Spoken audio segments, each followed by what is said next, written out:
घर में दरिद्रता लाती हैं यह आदतें। घर के बड़े बुजुर्गों अक्सर ही कुछ आदतों को लेकर टोकते हैं। ये बात कई बार बच्चों को खराब भी लगती है, लेकिन इसके पीछे बहुत गूढ़ अर्थ छिपा होता है। ज्योतिष और वास्तु के अनुसार कुछ आदतें घर में नकारात्मक और दरिद्रता लाती हैं। आज हम आपको ऐसी ही कुछ आदतों के बारे में बताने जा रहे हैं। अगर आप भी इनमें से किसी बात के आदी हैं तो तुरंत इससे दूरी बना लें। आजकल ये बहुत होने लगा है कि लोग अपने बिस्तर पे बैठकर काम कर रहे हैं या टीवी देख रहे हैं और उसी दौरान बिस्तर पर ही वो खाना भी खा लेते हैं।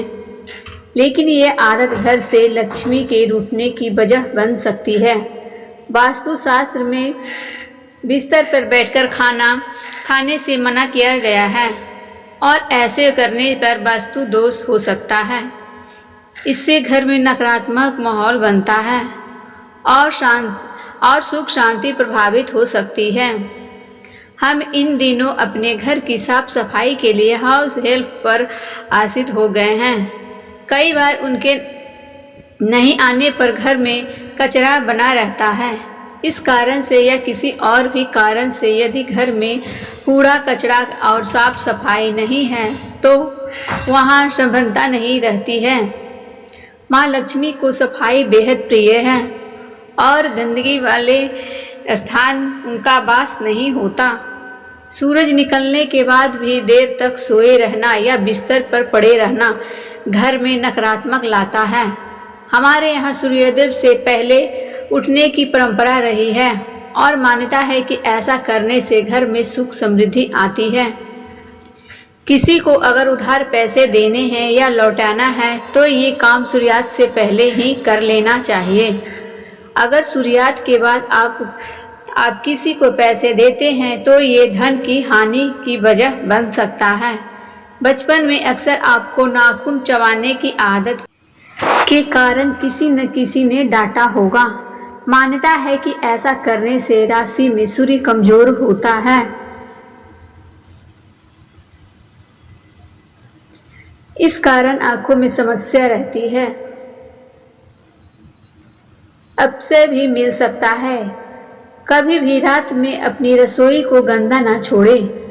अगर आपके किचन में जूठे बर्तन और गंदगी रहेगी तो मां अन्नपूर्णा रुष्ट हो सकती हैं। इससे घर में नकारात्मक ऊर्जा का संचार होगा और धन धान्य में कमी आएगी।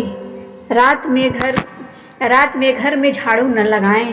वास्तु के अनुसार ऐसा करना गलत है। माना जाता है कि झाड़ू में मां लक्ष्मी का वास होता है और रात में झाड़ू लगाने से वो नाराज हो सकती हैं।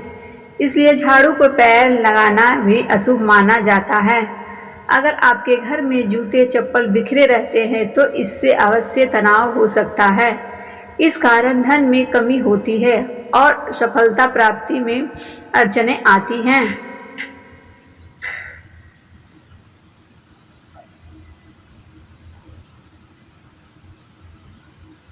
यदि आपको लगता है कि आपके घर में कोई आशीर्वाद या सकारात्मक ऊर्जा नहीं है तो आप माहौल को बेहतर बनाने और अधिक सकारात्मक और संपूर्ण रहने का माहौल बनाने के लिए कई कदम उठा सकते हैं। यहाँ कुछ सुझाव है। याद रखें कि एक सकारात्मक घर बनाने की प्रक्रिया एक व्यक्तिगत यात्रा है। साफ और अवस्था। अपने घर की सफाई और अव्यवस्था से शुरुआत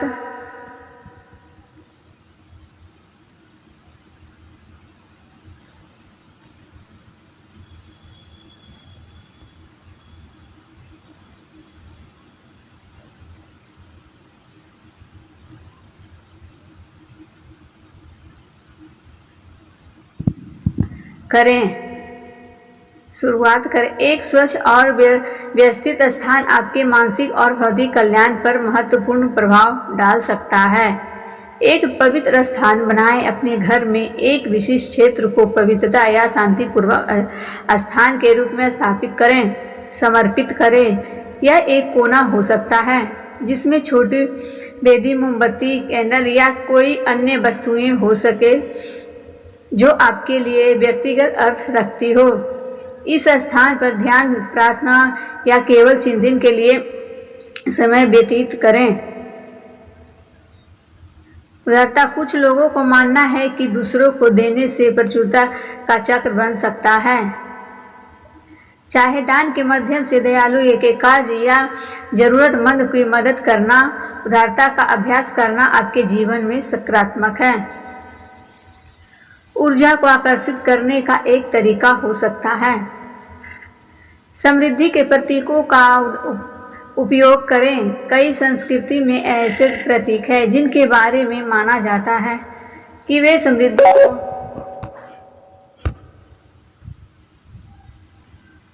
आकर्षित करते हैं। उदाहरण के लिए चीनी संस्कृति में धन का प्रतीक अक्सर प्रदर्शित किया जाता है और भाग्यशाली बांस या मनी प्लांट का उपयोग किया जाता है। भारतीय संस्कृति में सूंड ऊपर किए हुए हाथी का प्रतीक को भाग्यशाली माना जाता है।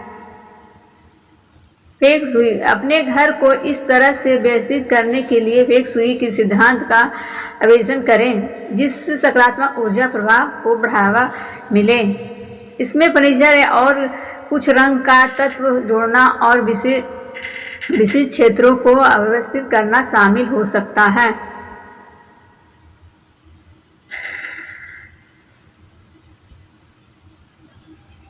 खिड़कियां खोलें और ताज़ी हवा आने दें।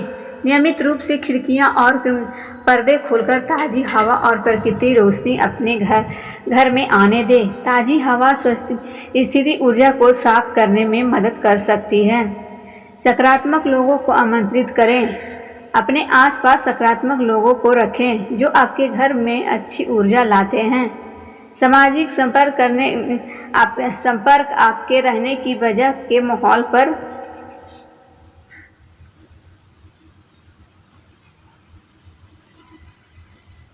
महत्वपूर्ण प्रभाव डाल सकते हैं। ऊर्जा सफाई अनुष्ठान या समारोह करने पर विचार करें जो आपकी मान्यता के अनुरूप है। यह एक साधारण आशीर्वाद या किसी आत्मिक नेता चिकित्सक द्वारा किया गया अनुष्ठान हो सकता है।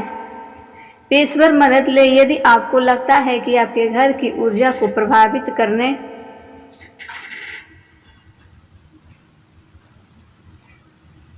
करने वाले अधिक गंभीर मुद्दे हैं जैसे कि रचनात्मक लगाव या आत्मिक गड़बड़ी, तो आप एक पेशेवर चिकित्सक, पुजारी या आत्मचारी परामर्श करना चाह सकते हैं जो ऊर्जा सफाई और आशीर्वाद में विशेषज्ञ ज्ञान है। घर में बरकत रखने के लिए फिजूल खर्चे बंद करें। सभी कामों को परिवार के साथ मिलकर करने का प्रयास करें। अनुशासन का पालन करें और दूसरे सदस्यों से करवाएं। दिखावा ना करें, सादगी अपनाएं और सबसे महत्वपूर्ण बात यह है कि अपने घर के बुजुर्गों का आदर करें और उनसे आशीर्वाद प्राप्त करें। परिवार की महिलाओं को सम्मान दें। घर में अच्छे संस्कार को अपनाएं।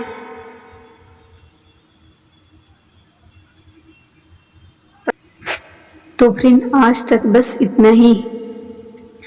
अगर मेरी वीडियो पसंद आए तो लाइक एवं सब्सक्राइब जरूर करें